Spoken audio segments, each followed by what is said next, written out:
మాణిక్యంతో మాట్లాడుతున్న రోహిణి మాటలు విని రోహిణి చెంప పగలగొట్టి బయటకు గెంటేస్తున్న ప్రభావతి. అసలిప్పుడు మాణిక్యం ఎందుకొచ్చాడు? మరి మాణిక్యాన్ని తీసుకొచ్చి రోహిణి ఏం చెప్పాలనుకుంది? వాళ్ళిద్దరూ ఏం మాట్లాడుకుంటుంటే ప్రభావతి వింది. మరిప్పుడు రోహిణిని చెంప పగలగొట్టి ఎందుకు బయటకు గెంటేస్తోంది? ఈ కథంతా కూడా ఈ వీడియో ద్వారా తెలుసుకుందాం. కాబట్టి వీడియోని ఎక్కడా కూడా స్కిప్ చేయకుండా చివరి వరకు చూస్తే కథ ఏంటో మీకు అర్థమవుతుంది. అలాగే మీరు ఛానల్ని ఇప్పుడే విజిట్ చేసినట్లయితే తప్పకుండా ఛానల్ని సబ్స్క్రైబ్ చేసుకోండి. ఈ వీడియోని లైక్ చేసి మీ ఫ్రెండ్స్ అండ్ ఫ్యామిలీ మెంబర్స్తో తప్పకుండా షేర్ చేసుకోండి. మొత్తమే చూసుకున్నట్లయితే కనుక మీనా అయితే శృతి దగ్గరకు వెళ్ళి ఇంట్లో పరిస్థితి గురించి చెప్పింది. దాంతోపాటు అసలు ఏం జరిగిందనేది కూడా చెప్పింది. అదంతా విని శృతి చాలా బాధపడింది. మా నాన్న ఎందుకు ఇలా చేశారు? అసలు నాకేమీ అర్థం కావట్లేదు. నిజంగా నాకు ఇదంతా తెలీదు. నిన్ను దొంగను చేసి మాట్లాడటం వల్ల బాలు కొట్టాడు అనేది కరెక్టే, కానీ ఆయన చాలా వయసులో పెద్దవాళ్లు కదా, అలాంటప్పుడు కొట్టడం తప్పే కదా అని చెప్పని అంటుంది. సరే శృతి, నీకు చెప్పాల్సింది చెప్పాను. గొడవ జరిగింది బాలుకి మీ నాన్నగారికి. వాళ్ళిద్దరూ చూసుకోవాలి.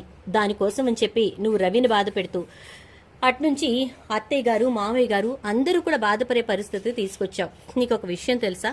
అత్తయ్య అయితే భోజనం కూడా చేయట్లేదు సరిగ్గా. చాలా బాధపడుతున్నారు. ఎందుకు చెప్పు? ఆలోచించి చూడు. ఒక రకంగా మెచ్యూర్డ్గా ఆలోచించటంలో నీ తర్వాతే ఎవరైనా. ఎందుకంటే అలాంటి విషయాల్లో ఒక అడుగు నువ్వే ముందుంటావు. అలాంటిది ఇప్పుడు నువ్వు చేసే పని వల్ల నువ్వే అనవసరంగా ఇబ్బందులు పడే పరిస్థితి వస్తోంది. దయచేసి నా మాట విను అని చెప్పేసి అంటుంది మీనా. సరే, నేను ఆలోచిస్తాను, నువ్వు వెళ్ళు అని చెప్పేసి పంపించేస్తుంది శృతి. ఇంకా అలా పంపించిన తర్వాత ఇంటికి వస్తుంది. ఇంటికి వచ్చి ఇంకా అలా పంపించాక తనకి ఫుడ్ ఆర్డర్ చేసుకుంటుంది. ఆ ఆర్డర్ కాస్త రవికే ఇస్తుంది. అప్పటి వరకు డైలాగ్స్ చెప్పడానికి చాలా ఇబ్బంది పడ్డ శృతి మీనా వచ్చి మాట్లాడి వెళ్ళిన తర్వాత క్లారిటీ రావడంతో ఇక మొత్తం షెడ్యూల్ అంతా పూర్తి చేసేస్తుంది. ఇక తర్వాత తనకి ఫుడ్ ఆర్డర్ చేసుకోవటానికి రవికి ఫోన్ చేయకుండా రవి దగ్గర ఉండే తన ఫ్రెండ్కి కాల్ చేసి ఫుడ్ మొత్తం ఆర్డర్ చేస్తుంది. ఇక అతను రవితోటి, ఇదిగో ఎవరో రవి భార్య శృతి అంట ఆర్డర్ ఇచ్చింది, నువ్వే స్పెషల్గా చేసి తీసుకెళ్ళి ఇవ్వాలి అని చెప్పేసి అంటాడు. దాంతో ఇక రవి గబగబా ఫుడ్ మొత్తం ప్రిపేర్ చేసి తీసుకొని వెళ్తాడు. ఇంకా రవిని చూసిన ఆనందంతో శృతి అయితే రవితోటి చిన్న గొడవ పడుతుంది. గొడవ పట్టమే కాదు, మంకు పట్టు కూడా పడుతుంది. ఇక మొత్తానికి రవి శృతితోటి తీసుకెళ్లిన భోజనం మొత్తం తినిపించేశాక నేను వెళ్తున్నానంటే నేను కూడా వస్తాను. డబ్బింగ్ అయిపోయిన తర్వాత ఇద్దరం కలిసి ఇంటికి వెళ్లి బట్టలు అవి తీసుకుని వెళ్లిపోదాం. మన ఇల్లు మనకుండగా ఇక్కడెందుకు కూర్చోవాలి అని చెప్పని అంటుంది. దాంతో ఇక రవి, ఎందుకని? మీ నాన్న వాళ్ళు నన్ను ఇల్లరికం తీసుకెళ్ళటానికి ప్లాన్ చేశారని ఇప్పుడు అర్థమైందా నీకు అని అనగానే, సరేలే, అర్థమైందో లేదో ఆ విషయం పక్కన పెట్టేసేసి ఇవాళ మనం మన ఇంటికి వెళ్ళిపోతున్నాం, సరేనా అని చెప్పి అంటుంది. సరే అయితే అని ఇంకా రవి అక్కడే కూర్చుంటాడు. మీనా లోపలికి వెళ్ళి డబ్బింగ్ వర్క్ కంప్లీట్ చేసుకుని బయటకు వచ్చిన తర్వాత ఇద్దరూ కలిసి ఇక డైరెక్ట్గా ఇంటికి వెళ్ళి అక్కడి నుంచి బట్టలు సర్దుకుని అట్నుంచి సురేందర్కు ఇంకా శోభకు వెళ్ళొస్తామని చెప్పి చెప్పడంతో, ఏంటి బేబీ, ఏం చేస్తున్నావో అర్థమవుతుందా నీకు అని చెప్పి మాట్లాడుతుంది శోభ. ఇంకప్పుడు మీరేం చేశారో నాకు అర్థమైంది. అసలు మీరు ఇలా ప్రవర్తిస్తారని, ఇలాంటి ఆలోచనలు చేస్తారని, ఇంత కుట్రగా ఉంటారని నేను అనుకోలేదు. నా మీద ప్రేమతోటి మీరు బాలు వాళ్ళతో గొడవ పడ్డారనుకున్నాను, కానీ నా మీద మీరు నా భర్తను నన్ను ఇక్కడికి తీసుకొచ్చి ఇల్లరికం పెట్టాలని ఆలోచన చేశారని అనుకోలేకపోయాను అని చెప్పేసి అంటూ ఇక శృతి అయితే అక్కడ వాళ్ళతో గొడవపడి ఇంటికి వెళ్ళిపోతుంది. ఇంకా ఇద్దరూ కలిసి ఇంటికి రావడంతో ప్రభావతి చాలా హ్యాపీగా ఫీల్ అవుతుంది. ఇంకే ఉంది, అంతా అయిపోయినట్టే. ఇక రోహిణి, మీ నాన్న ఎప్పుడు వస్తారో కనుక్కో, నీదే పెద్ద సమస్య అయిపోయింది నాకు అని అంటుంది. ఇదేంటి ఈవిడ అటు తిరిగి మళ్ళీ నా మీద పడింది అని చెప్పని అనుకుంటూ, ఇలా కాదు, అసలు ఈ సమస్యకు ఒక ఎండ్ కార్డ్ రావాలంటే అనుకుని విద్యకి ఫోన్ చేస్తుంది. విద్య వెంటనే, సరే నువ్వు చెప్పినట్టే చేస్తాను, మటన్ కొట్టు మాణిక్యం దగ్గరికి వెళ్తుంది. వెళ్ళి ఇక తను ఆల్రెడీ ఇదివరకు వేసినటువంటి రోహిణి మేనమావ వేషం వేయాలని చెప్పి, అక్కడ మలేషియాలో రోహిణి తండ్రిని అరెస్ట్ చేశారని చెప్పి వేషం, అదే ఆ పాత్ర యొక్క సారాంశం అని చెప్పి చెప్పడంతో ఇక మాణిక్యం వెంటనే రంగప్రవేశం చేసేస్తాడు. ఇక బేబీ ఎక్కడమ్మా? అమ్మ రోహిణి పాప అని చెప్పి ఇక మొదలు పెడతాడు ఇక మాణిక్యం అయితే మాణిక్యాన్ని చూసినట్టు ప్రభావతి, రండి మరిది గారు రండి, ఎవరో ఒకళ్ళు రావాలి, నేను అడగాల్సింది అడగాలి అనుకుంటున్నానంటే మీరు అడగటం ఏమో కానీ నేను మాత్రం చెప్పడానికి వచ్చాను అంటాడు. ఏం చెప్పడానికి అంటుంది ప్రభావతి. ఏం చెప్పడానికి ఏంటమ్మా, అక్కడ ఏం జరిగిందో తెలుసా, మలేషియాలో ఏం జరిగిందో తెలుసా అంటూ ఉంటాడు. ఏం జరిగింది అని అంటే, రోహిణి వాళ్ళ నాన్నని అరెస్ట్ చేశారు మలేషియా పోలీసులు.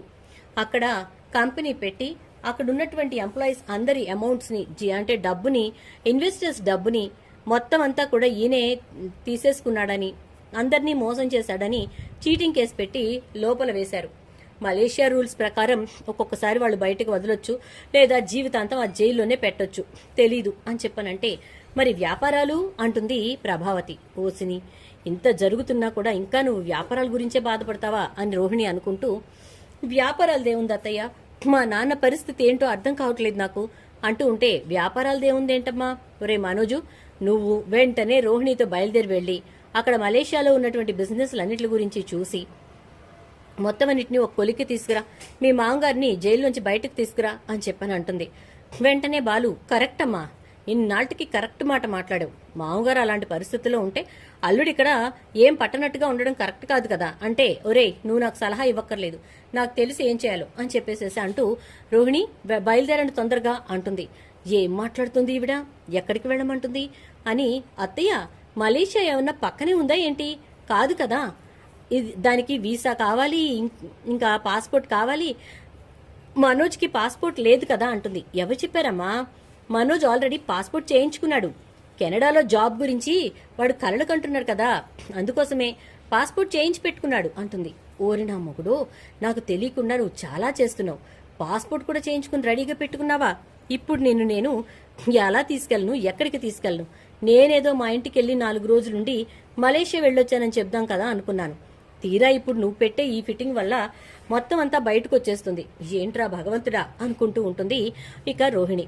సరే అలాగే వెళ్తానమ్మా, వెళ్ళి మావయ్య గారిని విడిపేసి తీసుకోండి అనగానే ఇక మాణిక్యాన్ని పిలిచి రోహిణి పక్క నుంచి, నేను ఏం చెప్పాను విద్యతోటి, అసలు మా నాన్న చనిపోయాడని చెప్పమన్నాను, మరి నువ్వేంటి వచ్చి జైల్లో పెట్టారు అది ఇది అని చెప్తావు, నేను మేనేజ్ చేయలేక చచ్చాను అంటుంది.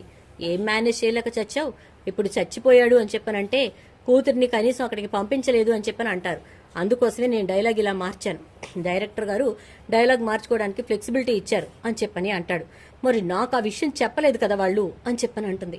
సరే ఇప్పుడు ఏమైంది, మొత్తానికి గండం అయితే గట్టెక్కాం కదా, మలేషియా వెళ్ళాలి, ఇక్కడ మాట్లాడుతుంది అదే కదా అని చెప్పని అంటాడు మాణిక్యం. ఏం మలేషియా వెళ్ళటం, నా బొంద వెళ్ళటం, ఎక్కడి నుంచి తెచ్చి వెళ్తాం అనగానే, ఏ బడ్జెట్ లేదా అంటూ ఉంటాడు. ఏం బడ్జెట్, నువ్వేం మాట్లాడుతున్నావు అంటే, అవును నీ మేనమామ వేషం నేను వేస్తున్నందుకు నాకు మీరు అమౌంట్ ఇస్తున్నారు, అది బడ్జెట్, అలాగే మనం మలేషియా వెళ్ళటానికి బడ్జెట్ లేదా, ఆ బడ్జెట్లో మనం మలేషియా వెళ్లే టూర్ లేదా అని చెప్పని అంటూ ఉంటాడు. ఇదంతా కూడా ప్రభావతి వింటుంది. ఏంటి వీళ్ళు మాట్లాడుకునేది అని చెప్పి అలా నిలబడి వింటూ ఉంటే, ఇప్పుడు నాకెందుకో ఇది నాటకం కాదు, నిజంగానే నీ జీవితం అనిపిస్తోంది, ఒకవేళ నీ జీవితం అయితే నేను ఒక చిన్న సలహా చెప్తాను విను రోహిణి, ఎందుకంటే ఇప్పుడు మీరు లేని నాన్నని ఉన్నట్టుగా సృష్టించి నువ్వు ఇక్కడ ఆడుతున్న నాటకం బయటపడిందనుకో, రేపటి రోజు నీ జీవితం ఏమవుతుందో ఆలోచించు, నిజం చెప్పేశావనుకో ఇక్కడితోటే ఏదో ఒకటి తేలిపోతుంది, ఇలా అబద్ధాలతో ఇంకెంతకాలం నడుపుతావు చెప్పు అంటాడు మాణిక్యం. నువ్వు నాకేం సలహాలు ఇవ్వక్కర్లేదులే, నాకు తెలిసి ఏం చేయాలో, నాకు నాన్న లేకపోయినా ఉన్నట్టుగా నేను నాటకం ఆడుతున్నాననే విషయం నీకు తప్ప ఎవరికీ ఇక్కడ తెలీదు, నువ్వు ఇప్పుడు ఆ విషయం బయట పెట్టకు అని చెప్పి చికాగ్గా వెళ్ళిపోతుంది. ఇదంతా విన్న ప్రభావతి ఒక్కసారిగా షాక్ అయిపోతుంది. ఏదైతే నేను అనుమానించానో అదే నిజమవుతుందనమాట, దీనికి అసలు కుటుంబమే లేదు, చెప్తా దీని సంగతి అని చెప్పి రోహిణి రోహిణి అంటూ గట్టిగట్టిగా అరుస్తుంది. అలా అరిచి రోహిణిని పిలిచి, మొత్తానికి ఇక నువ్వు వెళ్ళి మలేషియా నుంచి మీ నాన్న తీసుకుని రా, అయితే అలా రా, లేదా ఈ ఇంటికి రాకు, నీకు ఈ ఇంటికి సంబంధం ఉండదు, ఎందుకంటే నీకు అసలు కుటుంబం లేదనేది నా అభియోగం, నా ఆలోచన, ఇంకా చెప్పాలంటే నా గట్టి నమ్మకం. మరి లేని కుటుంబాన్ని ఎక్కడి నుంచి తెస్తావో, లేని లక్షల్ని కోట్లని ఎక్కడి నుంచి తెస్తావో చూడాలి, నువ్వు తెస్తే నేను నిన్ను నమ్ముతాను, లేకపోతే ఇక నువ్వు చెప్పేదేది నేను నమ్మను, దాంతోపాటు నీ కాపురం కూడా పోతుంది, జాగ్రత్త అంటూ బయటకి తోసేస్తుంది. ఒక్కసారిగా రోహిణి అయితే షాక్ అయిపోతుంది. ఇదేంటిది, అత్తయ్య ఇలా ట్రీట్ చేస్తుంది మరీ దారుణంగా, మాణిక్యం చెప్పినట్టు ఇక్కడ నాకు నూకలు చెల్లిపోయినట్టేనా, నా జీవితం ఇక్కడతో ఆగిపోతుందా అని రోహిణి కంగారు పడుతూ ఉంటుంది. చూద్దాం మరి రాబోయే ఎపిసోడ్స్ లో ఏం జరగబోతోందో. వీడియో నచ్చితే తప్పకుండా ఒక లైక్ చేసి వీడియోని అయితే షేర్ చేసేయండి. అలాగే ఛానల్ మీరు ఇప్పుడే చూస్తున్నట్లయితే కనుక సబ్స్క్రైబ్ చేసుకోవడం, పక్కనే ఉన్న బెల్ ఐకాన్ లో ఆల్ ట్యాప్ చేయడం మర్చిపోకండి. ఈ వీడియో మీకు నచ్చితే మీ ఫ్రెండ్స్ అండ్ ఫ్యామిలీ మెంబర్స్ తో షేర్ చేసుకోవడం మాత్రం మర్చిపోకండి. Thank you.